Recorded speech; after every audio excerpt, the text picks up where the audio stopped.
Okay, here we are, Wednesday night, April 15th, 2015. Pesach is over. This is our first class after Pesach. We're in the Omer period.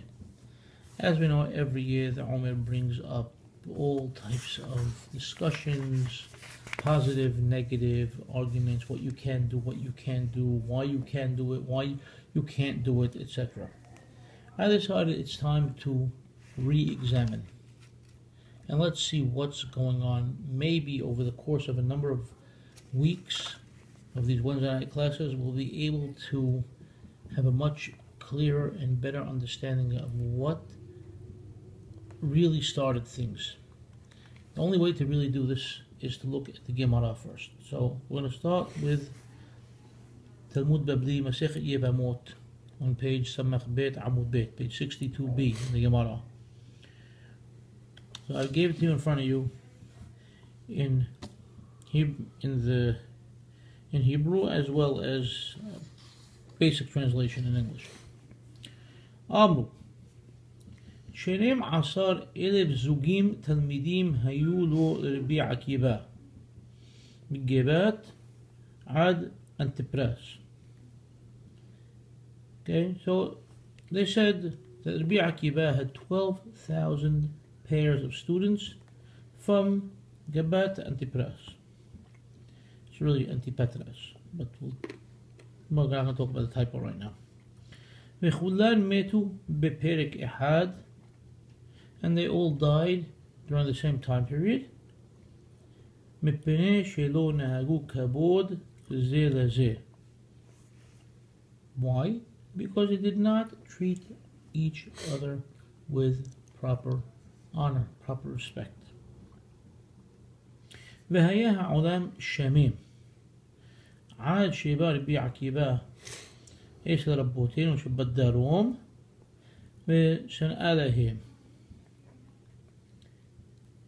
So what happened? The world remained desolate, remained bare, remained empty of Torah until Ribbi Aqiba came to our teachers, our Hakamim in the Darom in the south, and he taught them Torah. Okay? And obviously these rabbis that was taught to, they're the ones who revived Torah at the time. Okay? And who are they? Rabbi Meir, Rabbi Yehuda, Rabbi Yosef, Rabbi Shimon, Rabbi Al-Azar ben Shamu'ah. These five rabbis, Rabbi Meir, Rabbi Yehuda, Rabbi Yosef, Rabbi Shimon, and Rabbi Al-Azar ben Shamu'ah. And they're the ones that we said who revived and brought back the Torah. Tana. So one of the Tanaim taught us, Kullam metu mepesah be'ad asir. So at the beginning of this sugya of gemara tells us Kullam metu be'perek ehad. They all died at one time period, and now later on, a couple lines beneath, it's telling us Kullan metu me pesah ve'ad aseret. They died in the time period from Pesach until Aseret. Aseret is Shabou'ot. Amar Orah Haim bar Abba Beitemar Bihya bar Abin Kullan metu mita ra'a. Okay, so Rabbi Haim bar Abba says the name of Bihya bar Abin. They all died mita ra'a, evil death, a cruel death. Maihi.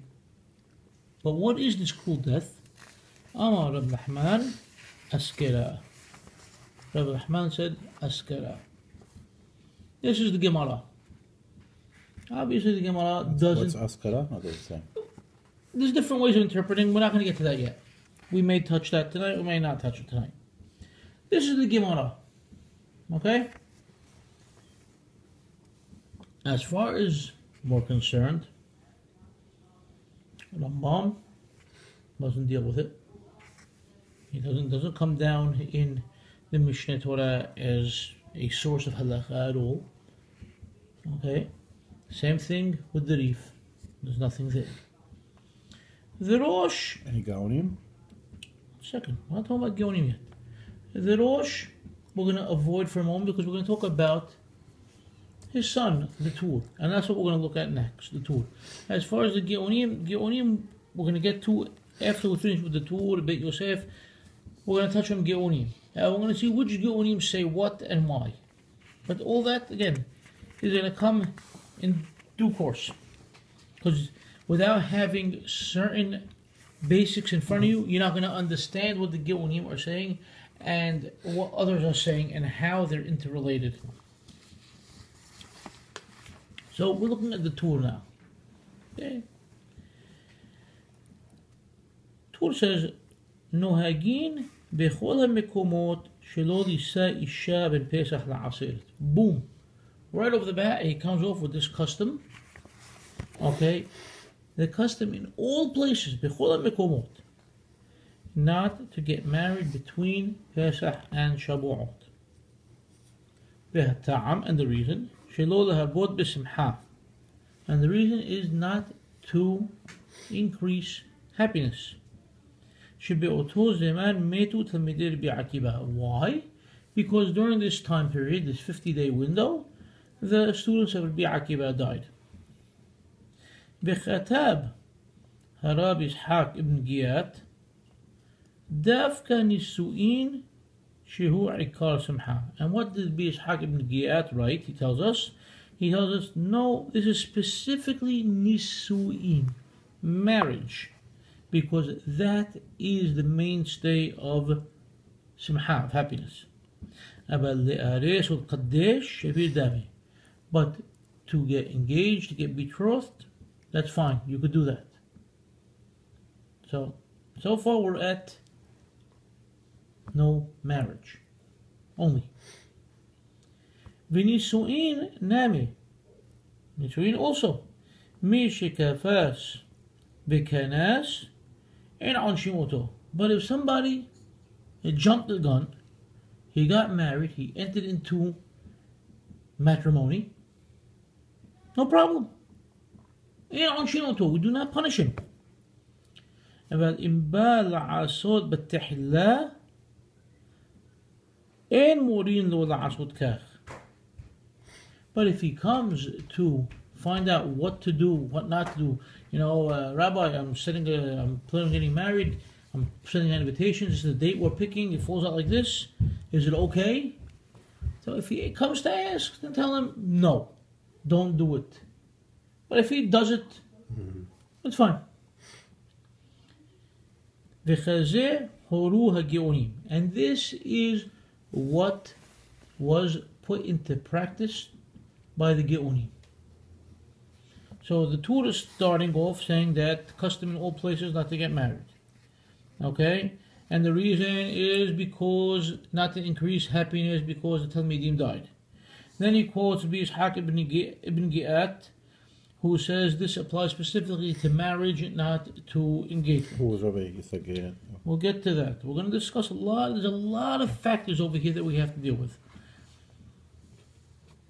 Okay? But if the guy went ahead and got married anyway, it's fine. Don't worry about it. Alright? But if he comes to ask, then you could change him. And what Rabbi Yisshaq ibn Giat is saying, he's saying this is what was taught over and given instruction by the Geonim. Stop there. Now the next part of the tour. The tour continues and says, Ve'yesh mekomot shenahagu shelo lehistaper. And there are places that have the custom not to take haircuts. Ve'yesh mistaperim melamedgin al-ba'omer ve'elach she'omrim she'az pasku min lamut. And there are those who take haircuts from the 33rd day of the Omer and forward, because they say that's when these students of Ribbi Aqiba stopped dying. Okay, so this was his addition. He dealt with marriage, it's strictly a marriage issue. Then he added another layer, which is the haircut. Then he goes, another point. Masati katub, I found written. What did he find? Minhag shelo la'asot melacha me pesach ve'ad aseret. I found a custom not to do work from Pesach until Asir. Doesn't mean all day, every day. No. From sunset until the morning, until Shahri time. Mishum תלמידי רבי עקיבא שמתו סמוך לשקיעת החמה ונקברו אחר שקיעת החמה והיה העם בטלים מלאכה. Why? Because the Talmidim, the students of Ribbi Aqiba, they used to die close to sunset, and they used to be buried after sunset, and the entire nation was busy with their burial and funeral and processions, etc., from sunset until the morning. So since the people weren't working because they were involved in burying the dead, in funeral processions, in giving, last rites and honors to these great disciples. So as a remembrance to that, we also don't work at this time period, because they weren't working during this time period. And that's also the reason that they decreed not to do any happiness, not to have any happiness at this time period. Next level, so then we went marriage, haircuts, work. Next level, ונהגו הנשים. Now, the custom of the woman, שלא לעשות מלאכה משתשקע החמה. The custom of the woman is not to do any work from sunset. ועוד שאנו סופרים העומר אחר שקיעת החמה. And not only that, but we count the עומר after sunset. וכתיב 7 שבתות תמימות תהיינה. Have to be 7 complete weeks. מלשון שיבוט. Okay? 7 שבתות תמימות. שבתות, Shabbat, in this case means weeks, but you say no, means rest. So מלשון שיבוט. מלשון שמיטה. So it means abstinence of work, of any sort of melacha. So since the pasuk says Sheva Shabbatot Tevimot Tiyena, 7 complete works, to have 7 complete weeks, every week has time period where you don't work. So the same thing, each day of the Omer has a time period where you're not working, and this is this time period after sunset. Uchtib Vesafarta Lecha Sheva Shabbatot Shanim Mikan Shesefira Bet Din. And from here we learn the Sefirat has to be in the Bet Din. Ma Shenat Shemitah Asu B'Melacha. The same way the sabbatical year is forbidden to work. Av Zeman Sefirat HaOmer. That means also that time period of each day when you count the Omer, when would that be? That would be all night long. Okay, from sunset until the morning. That entire nighttime period when you would have, that's your window to count. So the same thing, during the sabbatical year you don't work. So same thing in this window from sunset to basically till Shahri time, you also don't work. This time period is forbidden to work. So just to clarify, there is a custom. The Torah is telling us there is a custom that from sunset until the morning, until Shahri time, of not doing work. There is the first custom that he listed, that he found written, a custom not to do work during these 7 weeks from sunset until Shahri time. And a second custom that he wrote, that the custom of the woman is not to do work from sunset until Shahri time. Okay? Because comparing this time period to Shemitah, during the Shemitah, which is a sabbatical year, you can't work. So the same way, this time period, each day, there's a time period where you have this window, from sunset until the morning to be able to count the Omer. So during that time period as well, you cannot work. This is the custom, just to clarify. I thought it was clear before, but I just want to make sure it's definitely clear. Now, you were asking about the Tur and about Yisshaq ibn Giat. The Tur, as we said, is the son of the Rosh. The Tur lived from 1269 to 1340. He was basically in northern Spain, in Toledo. His father, the Rosh, originally came from Germany to Spain. He was a rabbi in Germany. He was accepted as rabbi in Spain. That obviously played a role in how things developed and changed. Ribbi Yisshaq ibn Giat, on the other hand, was in southern Spain. He was in Lucena, and he died in Cordoba. Okay, he lived earlier time period from 1038 till 1089. Okay, that's pre-Rambam. Pre-Rambam. Okay. Reef time. Okay. Around. All right. So some people say that he was in fact the teacher of the Reef. Okay. So now we looked at the Gemara, and we looked at the Torah. All right. Clear? Now we're going to have problems. We're going to ask a series of questions that you don't have in front of you, so there's nothing for you to look at.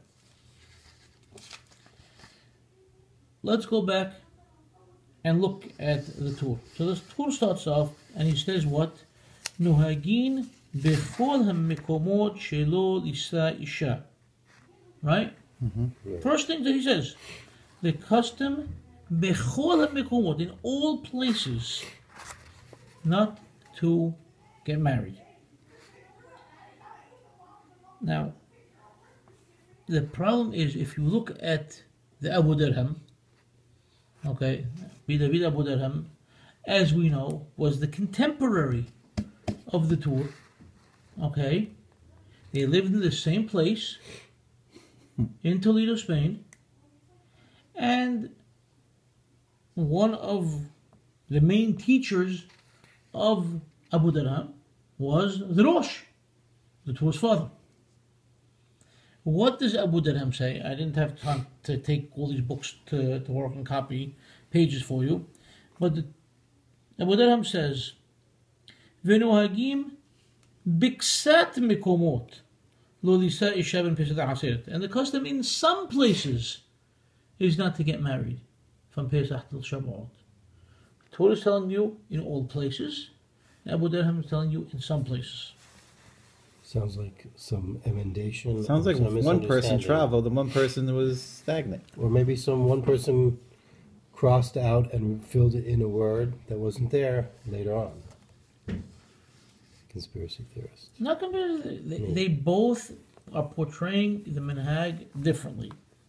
1 second.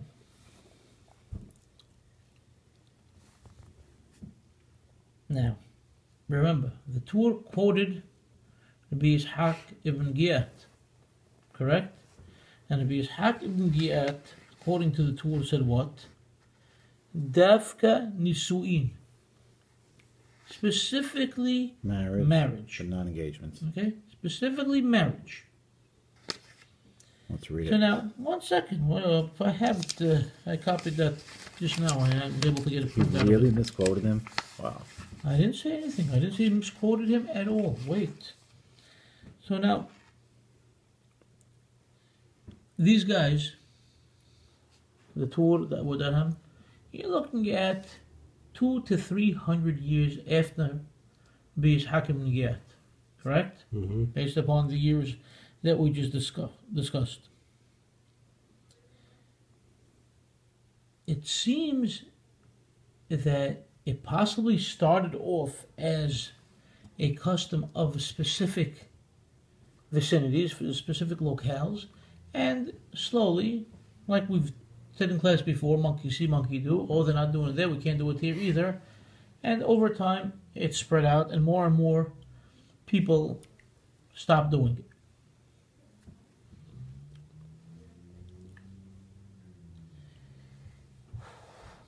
The bigger problem is that it can't be bechol mekomot, because we know the Rif and the Rambam and others don't mention it at all. And this is solid proof to what the Abudirham is saying, that it only was in some places. Keep this in mind. Next point. the issue of lessening happiness, the issue of customs of mourning, there is zero, and get this clear, zero source for this or mention of it in the Talmud or in the words of the Geonim. So he's coming over here, the Torah, and telling us because we can't increase happiness, we need to decrease happiness. We can't do things that are happy. Did we see that in the gemara that we read? The gemara didn't tell us that. We didn't get to the Geonim yet. But we're going to come back to the Geonim. You're not going to find it in the Geonim either. So, if this is not mentioned, okay, it's not mentioned in the Rif, it's not mentioned in the Itur, it's not mentioned in the Rambam, even the Rosh doesn't mention it, okay, and many other Rishonim How about the don't mention it. Rabbeinu Tam, what would be in Ashkenazi countries? Rabbeinu Tam, as far as I know, doesn't say it either. It's not there.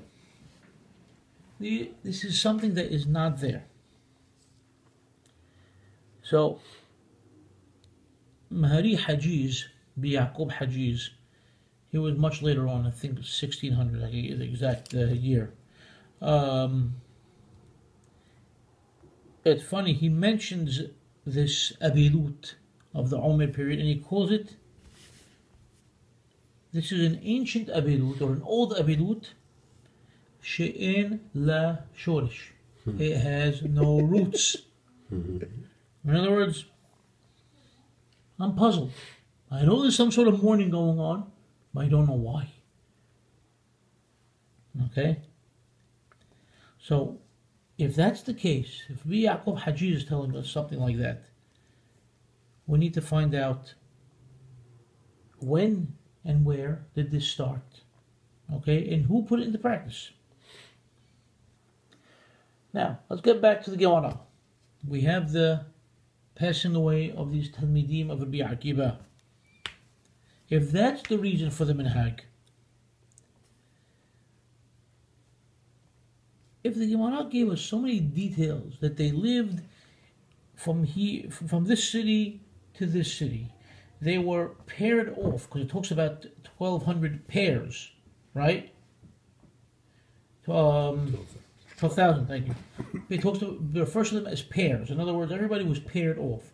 And they lived from Giat to Antipatris. They lived from this locale to this locale. The Ribbi Aqiba went from north to south. They died a strange death. They died in a cruel death. They died in this askara. The story in the Gemara is giving us a lot of details. It's not saying anything about this Samha or Abilut. Okay? Keep that in mind. And when did they die at night also? We're going to get to all this. Well, that's also something that came up later on, that the Torah mentions, and we don't have elsewhere. Now, if you look back at the Torah, this piece, on the fourth line, the end of the third line, and the fourth line says, V'chazeh horu hageonim. And as such was taught by the Geonim. Okay? So, what is that referring to? Is that referring to everything from the beginning? Engagements, maybe. Till there? Is it referring to what Ribbi Yisshaq ibn Giat is saying? Is it referring to the engagements? That's okay? Is it referring to if the guy, happened to jump the gun and get married, and did what he did, is that okay? What is V'chazeh horu hageonim? What point is it referring to? Where does it fit in? Okay? It's not telling us anything. Now the Geonim, which are the first group of individuals that mention a custom of abstaining from marriage, they didn't mention any custom whatsoever of abstention from haircuts. Where'd that come from? Again, he's going from וחזה הורו גאונים to jumping to יש מקומות שנהגו שלא לספר. There are places that don't cut hair. Shows you the fence that's being built and built and built higher and higher and higher. Yeah. I don't know, is it a fence? I don't know what it is. Is it a fence or is it just a compilation of different things? Unrelated things, possibly. Or a bunch of unknowns that snowballed. And they're trying to maybe retrofit it onto an event that took place in the Gemara Maybe that too. 1,200 years before, whatever this time period. Maybe. You mean like a war? 1,000 years. Either war or some, as you know, Plague? Plague or something bad. Now, if, another thing, if the source of this law is the sugya of gemara that we read, referring to the death of the students of Ribbi Aqiba, where did Lag BaOmer shining from?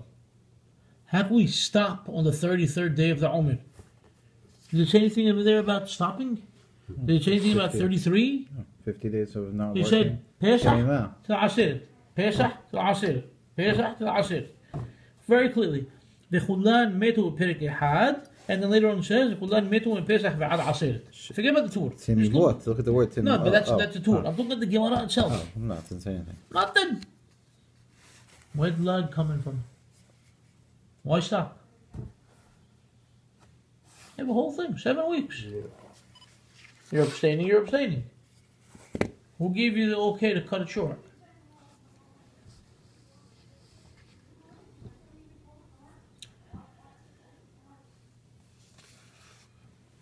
Now, we're going to get to the Bet Yosef in a second. You say, I made you a copy of the Bet Yosef.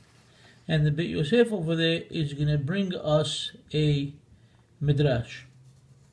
All right? We're going to look at that right now, and then we're going to come back to some of my questions. So the Bet Yosef.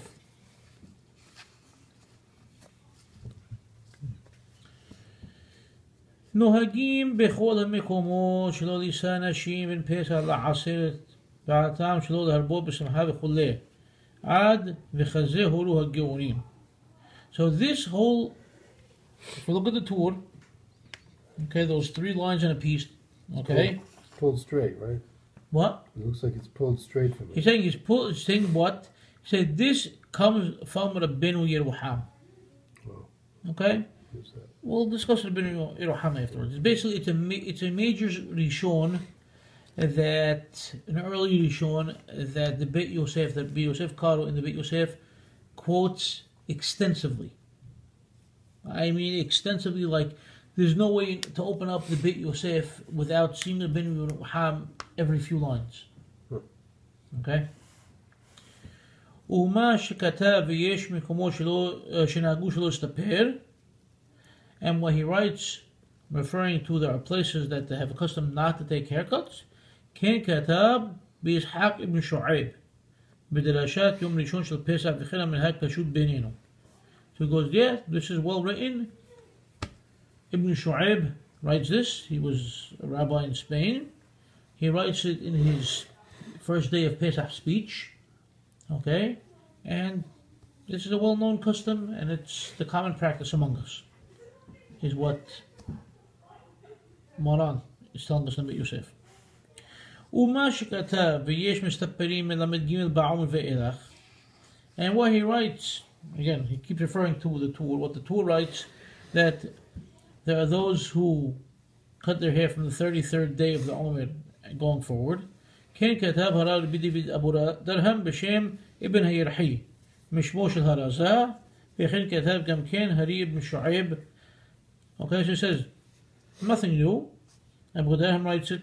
He writes it in the name of Ibn Hayirhi, which is Sefirat Manhig, who writes it in the name of the Razar, Zechariah al-Levi, which we learned many years back, David, if you recall. Mm-hmm. And this is also written by Yisshaq ibn Shu'aib, who I just mentioned in his speech of the first day of the holiday. And what does he write over there?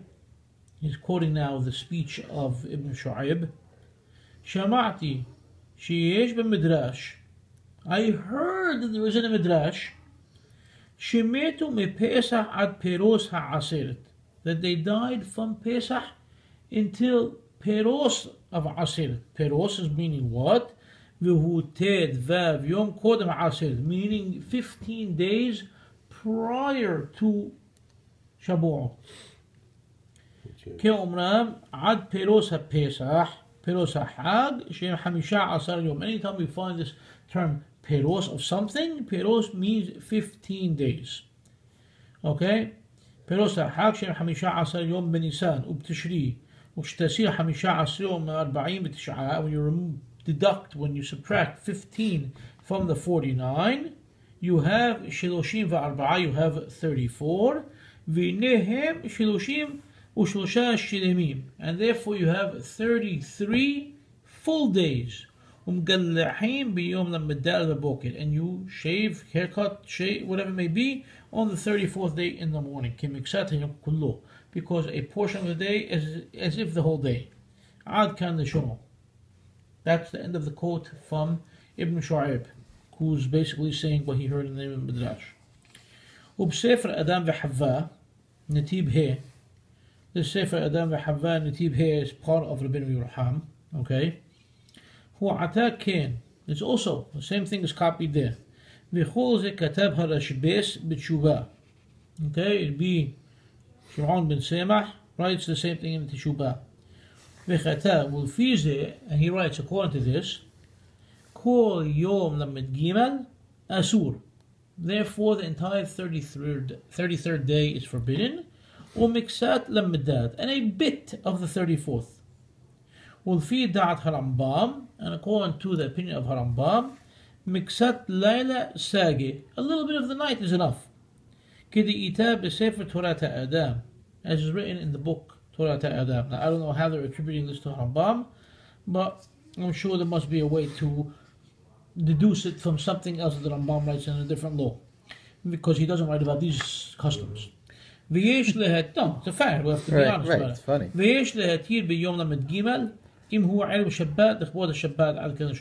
And of course, we should allow it on the 33rd day. Okay, if it happens to be Friday, which is Erev Shabbat, in order we can honor the Shabbat properly and go into the Shabbat clean, shaven, haircut, etc. Vida, and let it be known, you should know this. The Keshem Shimutar Listaper Melamed Gimel Ve'elach, Kach Mutar Lisa Isha. And since it is permissible now to take a haircut from the 33rd day and forward, then it's also permissible to get married. They came and Shepasku Azmin Lamut, since they stopped dying, which is 15 days before they stopped dying. Again, the Gemara doesn't say they stopped. Okay? But the Midrash says it. Okay? There's Midrash that Shu'aib happened to hear about. Okay? Milamut, Lama Ye'asur Lisa Isha. So if they stop dying, so why should it be forbidden to get married? B'chen Katab Harav Ribbi David Abudirham, V'Rabbenu, and it doesn't make a difference that Abudirham or Rabbenu, I guess being over here the tour, okay, doesn't make a difference that they didn't mention the marriage. It's enough that they mentioned How about the bonfire on the 33rd? It's enough that they mentioned the no haircut, and obviously if no haircut, then obviously, marriages are now permissible as well. It doesn't make a difference. They didn't mention that you could now get married from the 33rd day. Continuing in the Bet Yosef, and there are some that have the custom to take haircuts on Rosh Chodesh Iyar. Because Rosh Chodesh is like a Yom Tov. And you shouldn't do any sort of morning practice on Rosh Chodesh. It seems to me,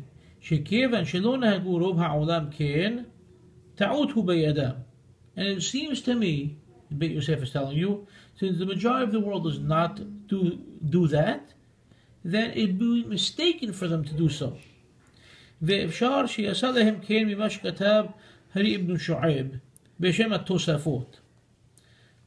But maybe they figured this out based upon something that Ibn Shu'aib wrote, based upon in the name of the Tosafot, שמה שאמרו ל"ג לעומר אינו כמו שנוהגים.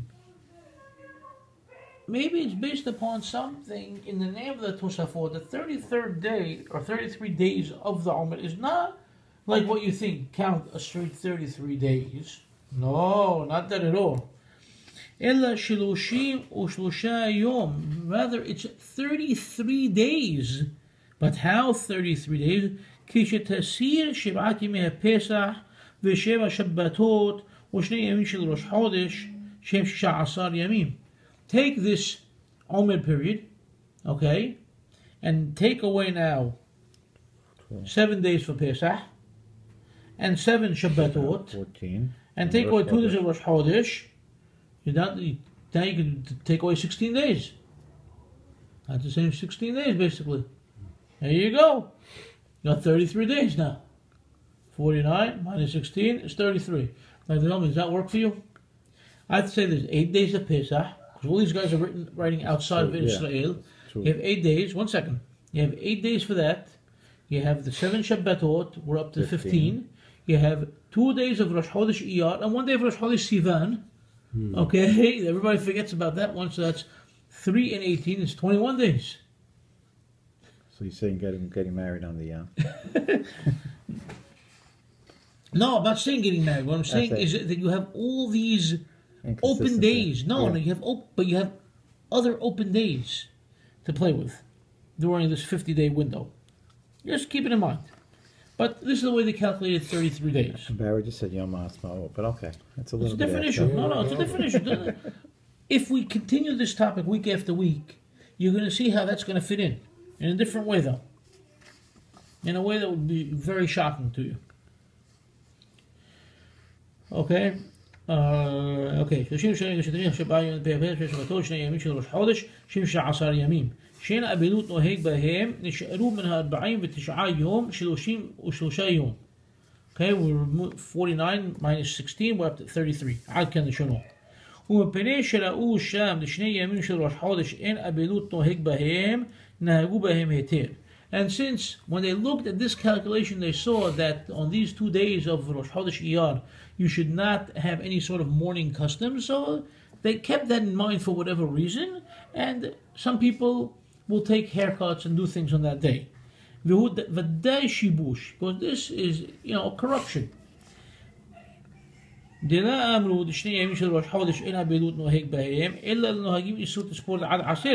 It only applies to people who will keep the entire period from Pesach until Shabou'ot.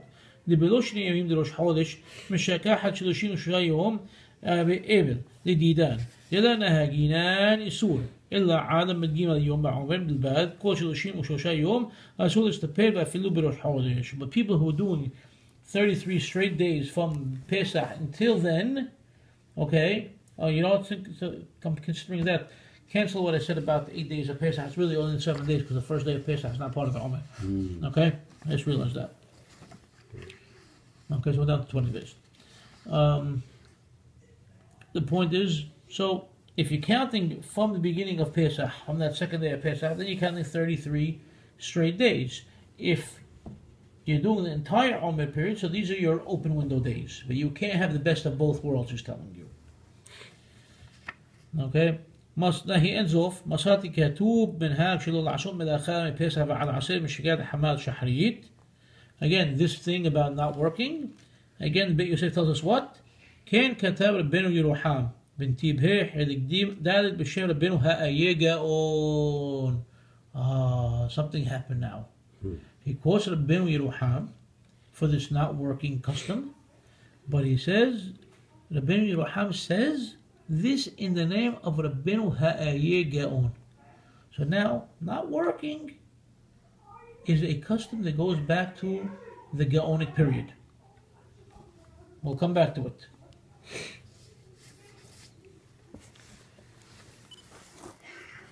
So, we saw the Gemara, we saw the tour, we started asking some questions, we started thinking, let's see what's going on in the Bet Yosef. Now we saw the Bet Yosef. And we saw the contradiction between the Gemara saying from Pesach until Aseret, and then all of a sudden he brings a quote from Ibn Shu'aib about a midrash talking about until Piros Ha'aseret. So now, if all this minimalization of happiness during this time period is because of the death of Ribbi Aqiba, and we have a first-hand source, which is the Gemara, how do we take a midrash? Midrash is on a lower level than the Gemara, and use that to trump the Gemara. Gemara is giving us a clear story. It's telling us the exact time period. Who are we to come and say, oh, Mr. Midrash, come. Oh, what'd you say? You were a news reporter for CNN at the time, and you're telling me that it was only until 15 days before? Does that make any sense? What's going on over here? I have a big problem with that. That's one of my biggest problems so far with this whole Piros Ha'aseret thing. Now, as we were reading the Talmud, we got to this custom of women not working. Isn't this a very strange custom? It's odd. And like Barry said earlier, why the women? Where'd that come from? Yeah. Husbands are on Kolel, that's why. No. Now, are these days of Sefirat are they more stringent from fasts that are introduced by the rabbis if you have a drought? Because when you have a drought, the Hachamim used to institute specific fasts, days of fasting, days of prayer, to do that. And during those days, which is something very serious, work is not forbidden. And if we are abstaining from work because of abilut, all right, why only at night? If you or me or the next person, God forbid, is morning, you're not working all day and all night. And if we're in a mourning period, because we're all mourners for these Talmidim of Ribbi Aqiba, so we all can't work for 49 days. This is Ramadan, that we fast during the day and we eat at night, and so we work during the day and we don't work at night. I don't get it. Where did we ever find an isur of melacha at night? Do we have such a thing? No, never. I never heard of it. There's another custom of women not working at night during Hanukkah. Keep it in mind. We're going to come back to it.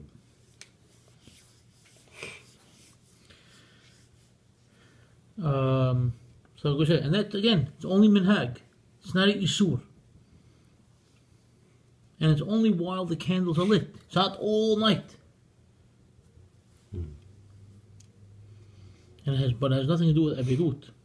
So if anything, it's because we're happy, we want to enjoy, we want to look at the lights and sit down with the family and relax and and enjoy the miracle. Now, if we want to say that we're not working because at this very moment the students died, what kind of plague only hits students of Ribbi Aqiba and only hits at night? What kind of death is this? Come on, we're smart people. We know history, we know science. There's no such a thing. What gives? What's going on over here? Too many unanswered questions.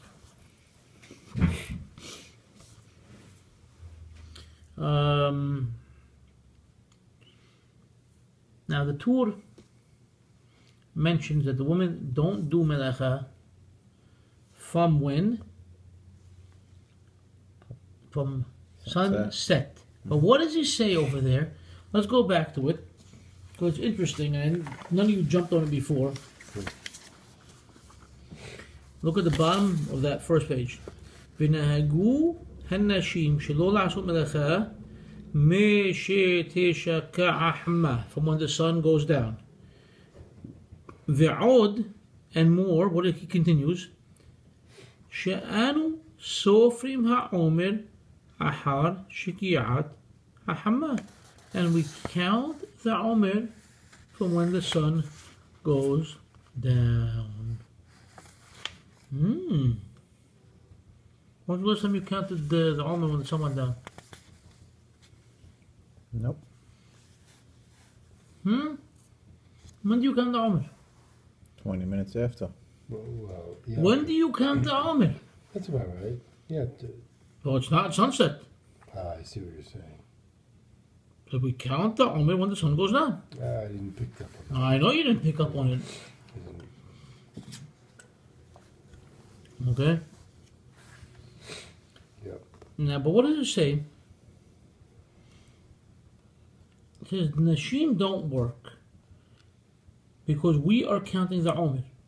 We meaning men and women? Men only? What is he telling us here, the Torah? It would seem that he's saying that Woman counts the omer. women are counting the omer too. And this is a period of non-work. Anybody who counts the omer, all right, that's their time period. And women especially have an extra, custom of forbidding themselves from work. Well, maybe because the person can't eat until they do the omer, and the woman has to serve them, so. I don't know. Maybe. And why only for the women? Why not for the men too? If everybody's counting the omer, then okay, nobody works. I don't get it. Because we don't know of any time period that women don't work. The only time period that we know that women don't work, we said Hanukkah, there's a custom. And more than that, we have a women's holiday in Judaism. Nowadays, we don't see this women's holiday anymore, unfortunately. Our old-timers were familiar with it, and they even lit candles. What are we talking about? Rosh Chodesh. The woman had a very close connection to Rosh Chodesh, and it probably existed among Ashkenaziyot also, but amongst the Sefirat, it definitely existed. I remember seeing it with my own eyes, even my own grandmother, and she told me about many women who did it, from people from Egypt, from Syria, from Iraq, many people that she knew.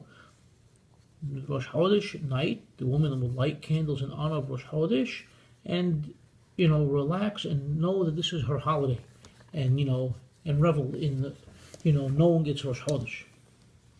Something, so that was like a holiday for them. It wouldn't be a holiday for men; it was a holiday for the woman. So, are they happy that this is the Omer period and the students died, and that's why they're sitting back like a Rosh Chodesh?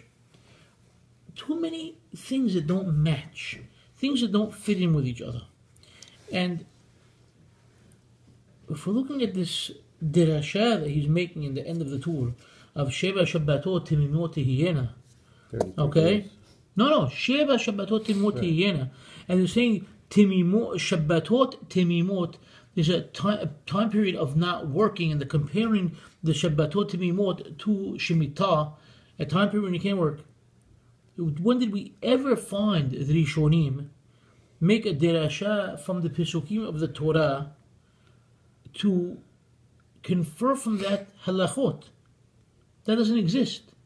And all the more so to derive from that minhagim.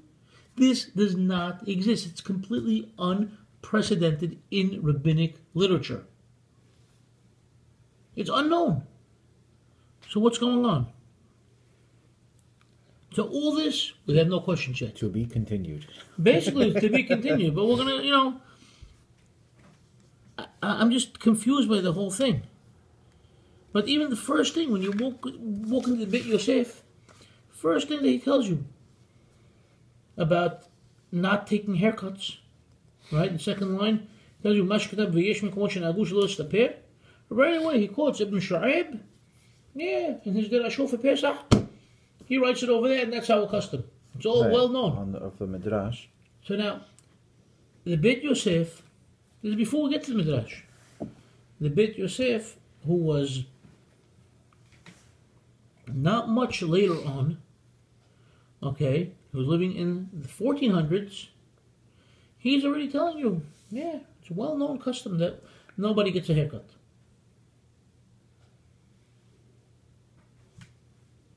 How is this time period and all that's involved with it developing across so much terrain so quickly?